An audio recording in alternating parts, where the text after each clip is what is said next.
Hey sava kan ina lo lu ta hey ina kanom lo la in alo lu ta hey angam khop mai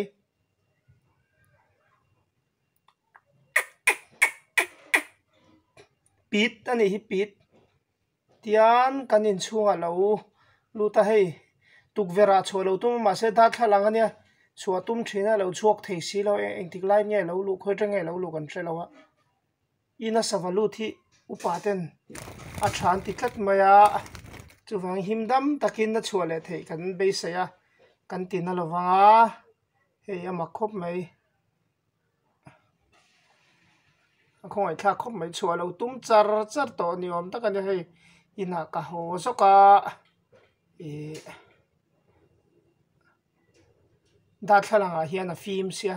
chualo tuma maro chu chuak thei si lo alo repair per nge mo repair per reng chu ka tia hei pizza vate nia hei ka soi hria nia ngaran en ker mai hei alaina tomro ko me amangang ve to bia wang tian kan en chin chiang chin nga man kan tum chin nge man thei nge mo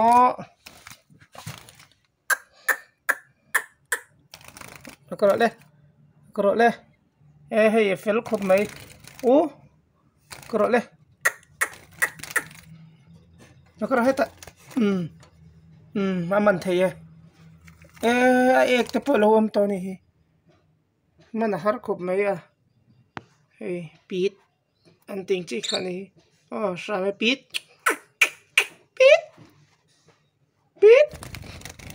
kro heta hey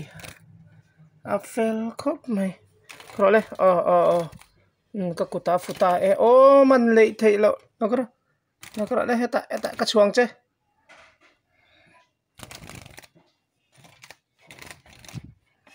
aman lei thei bik lo kro le hei han chuak ta aman hei ol sam te kaman mai hei ate khop mai pi tania tinat pala hlom sia tian kanin chunga alo lu tani hi hei kan en chen tu afia lo khop mai ti hian afia te ngo hei pit sava kan ting chi kha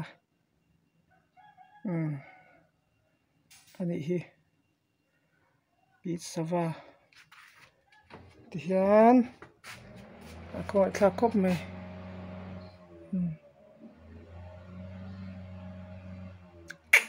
pit tra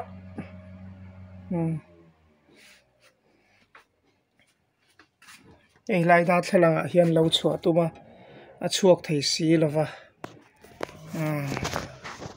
tian hei tuna hian kan ina savalut lo lut pit te kha tuna hen kan chhuah to nge hei a khong ai thla khop mai a tian zalen takin a thian te bula a thlok chuak do ni hei hi ina kanom lo la in a lo lu ta chuale na mai a hre si lowa chu wangin hei tuna hian pit ani hei kan han chhuah to nge anua mati khopang le hei tuna zalen takin a chuak to da chu thian te pon ran tram tane ko kan chuang le chuak ta khi chuak ta khi ta khian ran ngai ven nga la ta khi zalen takin a chuak ta khi